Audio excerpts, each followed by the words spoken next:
Hydrangea pruning can sometimes be a mystery, but it doesn't have to be, because we're going to demystify hydrangea pruning. I'll show you what I do with my hydrangeas in my garden. The beautiful blooms I'll have in my garden in the summer is going to rely heavily on a few factors: pruning, fertilization of course, and the weather.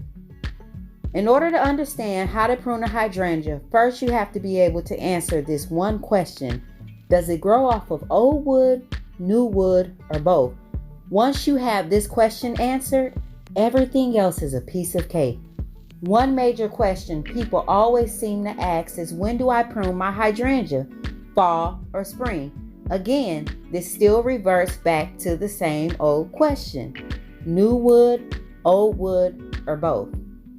Hi you guys, welcome back to my garden. Are you looking forward to your luxurious show of hydrangea blooms throughout the season as I am? It's in the winter time, and the care that you give to your plant determines what type of show you're going to have. But you guys, I'm going to talk about the 4 different types of hydrangeas: Hydrangea macrophylla, the Hydrangea coarcifolia, Hydrangea paniculata, Hydrangea arborescens. We're going to further divide those down into 3 different categories, and that is how I go about the schedule that I prune my hydrangeas. Those 3 categories are Hydrangea paniculata, Hydrangea macrophylla, Hydrangea arborescens. We're also going to look at which time you prune them.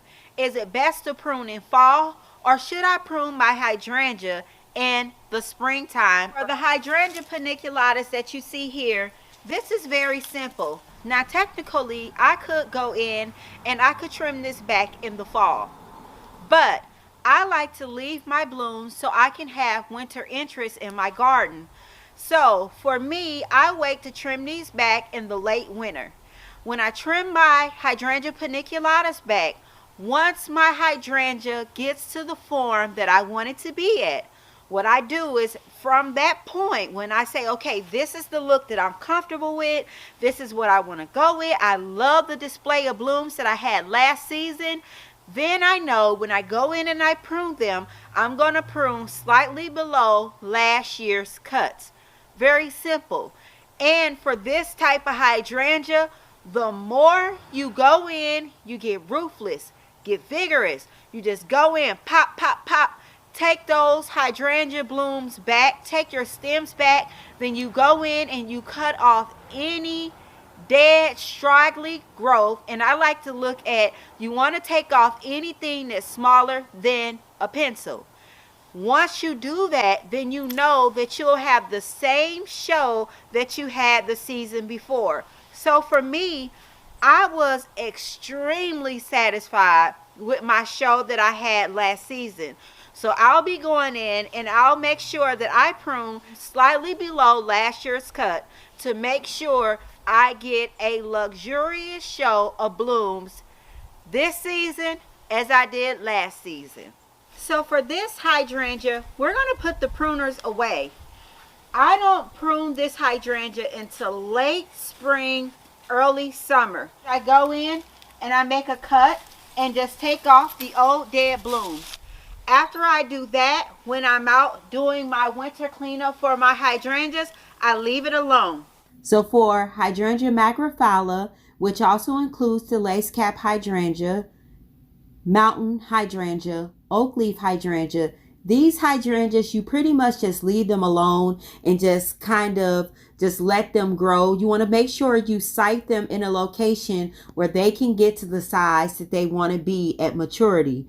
Now, if you have to go in and prune them to size control them, it's important that you do this immediately after bloom and cut them all the way back to the size that you want them to be. Now, let's talk about another mophead hydrangea or macrophylla hydrangea, but this one blooms off old and new wood. So one of the good things with my girls here is they bloom off old and new wood. So in the event that we have a late freeze, I will still have blooms from these hydrangeas. Don't want to prune this hydrangea, but I can shape this hydrangea up as well as the mophead hydrangea.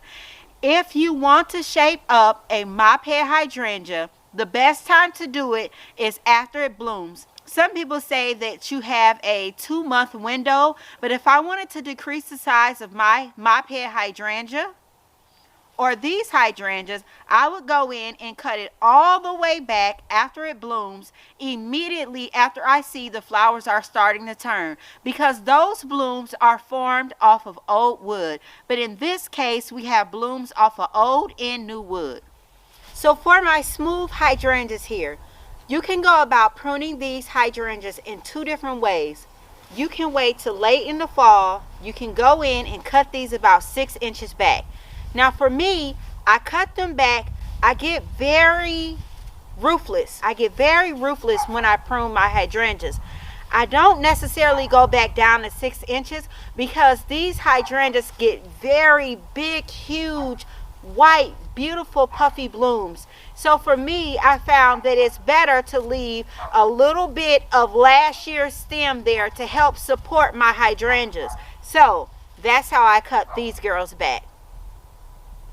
So for all of my hydrangea arborescens or smooth hydrangeas, I prune them in the spring.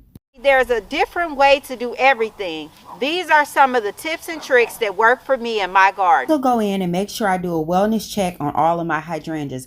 By taking my pruners or my thumb and scraping back some of the bark, I can see green. When you see green, you know your hydrangea is still alive. You want to also remove any diseased, dead, or damaged wood from all of your hydrangeas, no matter what the type is. I prune every last one of my hydrangeas in the spring season. During the winter time, I'm able to sit back and enjoy the beautiful display of my hydrangeas during winter. I hope this video was helpful to you. If you have any questions, drop down in the comment box and let me know what questions you may have. Also, let me know down in the comments below, when do you prune your hydrangeas? Do you prune your hydrangeas in fall or spring, or do you just kind of go with the flow? Thank you guys for watching. Thank you guys for hanging out with me. See you guys in the next one. Bye bye.